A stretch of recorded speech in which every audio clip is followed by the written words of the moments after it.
This video is going to be pretty short.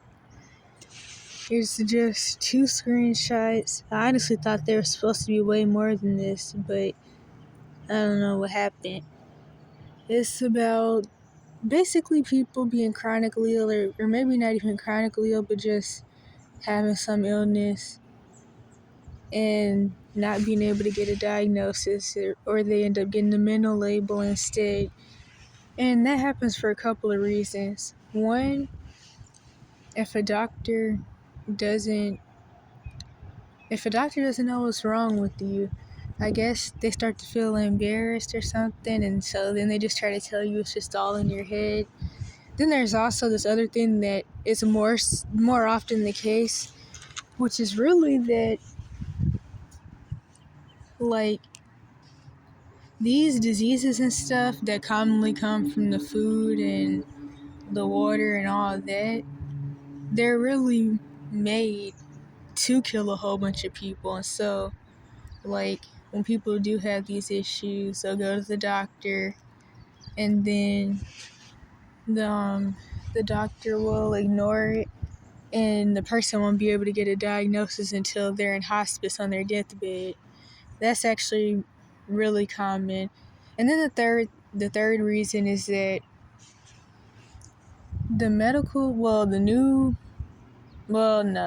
the Western medical system, or I guess I still could say the somewhat newer versions of medical treatment, aren't actually based on treating people. And then they sit in college for 8+ years, and then they get told a lot of mess. Especially in certain fields, they get told more mess than others. Like the whole mental health system field of pseudoscience made by molesters and eugenicists. Honestly, most or really all of the Western medical system is based on eugenics and made by molesters, but that's kind of a side story. And then all the medical fields really feel some type of way about chiropractors and feel like they're straight scam artists. Although it is funny to me that they can all get together to dump on and talk junk about chiropractors, but they won't talk about any of the other mess in the medical field. But yeah, so they go to college and they get told all of the mess that they're told, but they're not actually taught how to treat people, like how holistic doctors and herbalists and all those people were in the past, and some still are today, that are actually taught to treat people and focus on the root cause instead of throwing drugs at people like candy to try to what's it called, hide symptoms or whatever. So something that I noticed a long time ago when I specifically started to get really physically sick is that it's really easy to get a mental label thrown at you, but it's really hard to get kind of any problem you actually have diagnosed, but especially when it's a physical health issue and it's chronic illness. Because as you guys know, or may know, I had started getting sick like 5 years ago, really at 14, after I lost the metabolic syndrome weight from the psychotropics that I was on 12 to early 14. I dropped down to 80 pounds after a while, and then by 2021, I was just straight up sick and in pain all the time. Some of my symptoms, from what I know now, were mold toxicity, but I didn't know that then, especially because when I was in my previous abuse situation, I would get gaslit so much about how obviously sick I was that I didn't even think to look into my issues. Like, I didn't even start looking into my trauma symptoms and stuff till, mid to late 2020 at 14. Or at least I hadn't looked into most of my trauma symptoms till mid to late 2020 at 14. One of them I found out about at 8 through research. That was a hypersexuality disorder. And then the rest, like the attachment problems with BPD, which is borderline personality disorder, not bipolar. Some people think BPD stands for bipolar, but bipolar is usually abbreviated as BP/1 and then BP/2. And that's when I found out about CPTSD, Wait, did I say that right? CPTSD. Yeah. DPDR. What was the other one? DPDR. And there's some other stuff I can't remember, but I just started doing research on mental illness in general. Even when it came to like the symptoms or the looking for the clinical terms or whatever I would call that for the situation I was in. So, what point was I getting to? I don't even remember. But basically, it's easier to get some random label thrown at you than it is to get a diagnosis for like something that's actually going on. And of course that's done by design, because I mean, of course, when it comes to mental labels, there's no real test for any of those things. So it's easy to throw some label at somebody like ADHD and ODD and autism and all that at somebody, because there's no real test for any of that. But when it comes to physical issues, it's a lot of tests and a lot of money and a lot of searching for stuff like and all that, which is actually kind of funny because I did get a physical label thrown at me once that I definitely didn't have, and the doctors were just playing their usual games. They just like to throw a label to try to shut somebody up, and then they tried to say I had PCOS, and it was pretty obvious that I don't. And then I didn't believe it either. And then anytime I mentioned it to somebody, they would be like, "You're not even big enough to have PCOS." But I mean, it's obvious I don't have it either way. But of course, due to whatever chronic illness stuff I've had going on for the past 5+ years, I haven't been able to gain weight anyway, ever since I dropped down to 80 pounds that while ago. So, I mean, even if I did have PCOS, I guess, like, with the other co-current or whatever the word is, with the other co-current illnesses, I wouldn't be able to get the PCOS weight either way, but obviously I still don't have it. Honestly, I don't even want to go into the story of how that diagnosis happened. I used to have a video about it, I think, but honestly it's really funny looking back. In that, PCOS honestly had nothing to do with any of the symptoms I was having, but like I said, once I started doing research, since I had ran away and all of that, I actually found out that some of the symptoms I was having when I was living with relatives was actually mold toxicity. So the pelvic floor pains, I already had a tonsil infection for some years at one point because of neglect, but even after I got my tonsils removed, eventually, I was still getting what I was calling it throat sicknesses, but honestly that sounds really, really bad. But actually I was getting upper respiratory infections, but I didn't know that that's what it was called. And it was because of mold toxicity. And now I'm thinking about throat sicknesses. That sounds weird, but even my relatives, my younger sister, was making jokes about it, but I really didn't know what they were called. But yeah, so I guess I'll just start reading this now.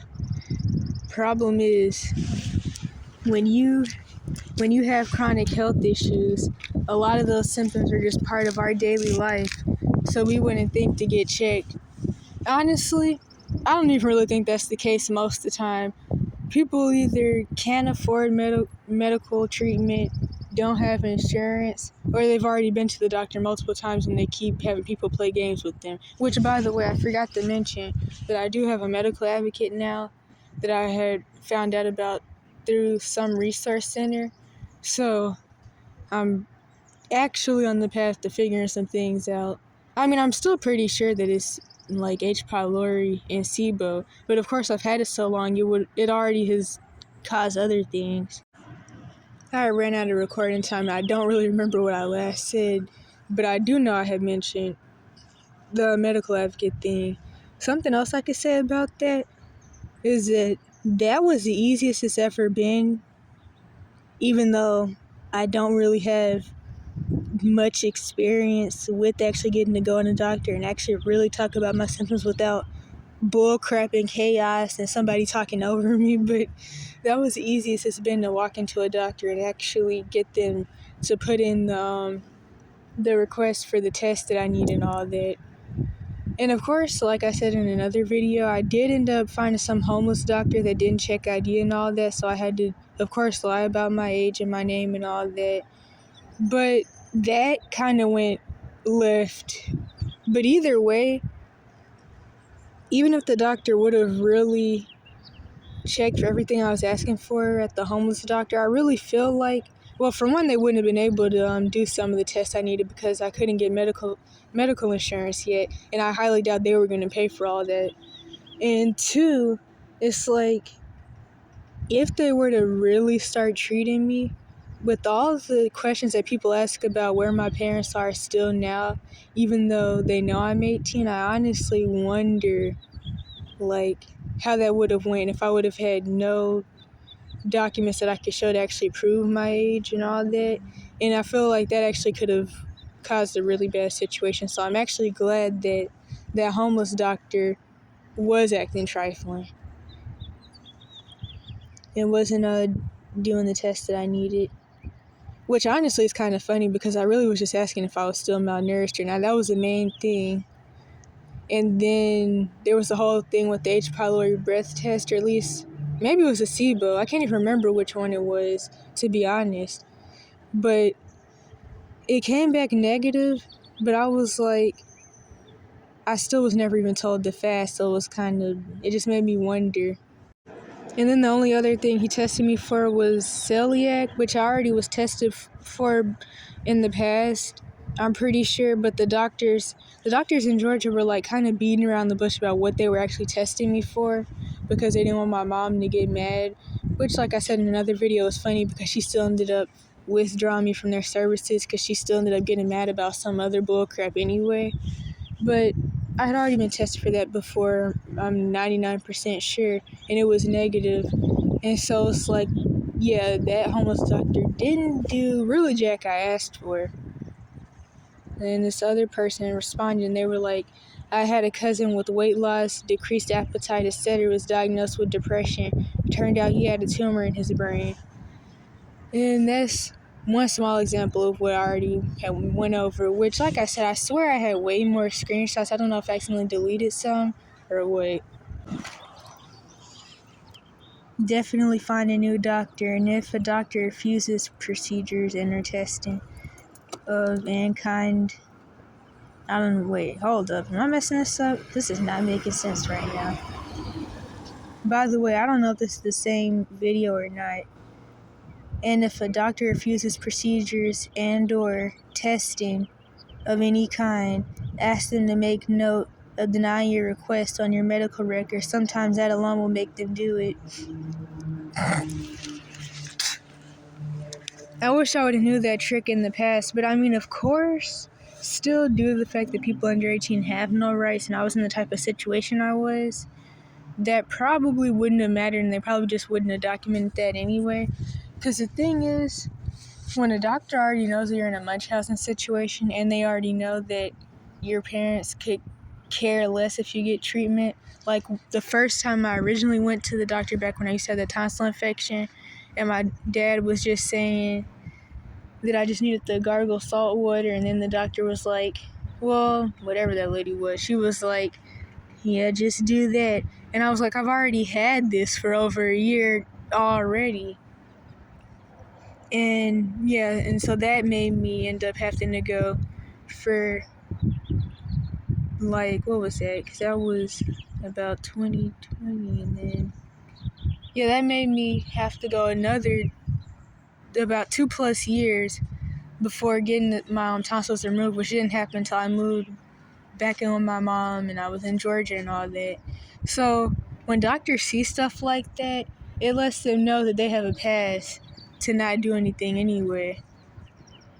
So yeah, I still wish I would have known about this trick, and maybe it could have worked, but maybe it wouldn't have, just due to my situation in general. Find a new doctor. I got my colonoscopy at 20 because I had bad stomach issues and I ended up having Crohn's. And then the last comment is irrelevant, but I guess I can still read it anyway. I'm doing kimchi, sauerkraut, kombucha paired with fiber and beyond gut health, it has helped my mental health and performance at the gym. Well, I guess they were just doing that for like gym stuff, because if this video was about any type of chronic illness that has something to do with like the stomach, none of that stuff that he mentioned probably would have helped. Like, I know me personally, due to like some of the symptoms that I've had since 2021, all that stuff would make my stomach start burning and make me start having acid reflux, and I'd probably be bloated for the rest of the day, especially with the kimchi and the sauerkraut. I can't eat any of that stuff. I mean, I still do have to when it's like given to me or whatever, because of course I have never been in a life situation where I could really like have options or be picky or whatever it's called. I guess have options. So like, even when I did start getting really, really sick, I still had to eat stuff that made my symptoms so much worse, because I mean, I didn't have any other options. And even still now, like, people are always talking about certain diets that can help with like when you have ulcers or bad stomach symptoms, or when you get food food allergies from like, basically after a while of your gut being so damaged it messes with the gut lining, and then you can develop autoimmune/food allergy type thing. So even the diets that people do recommend, like no dairy and all that, I wouldn't be able to do.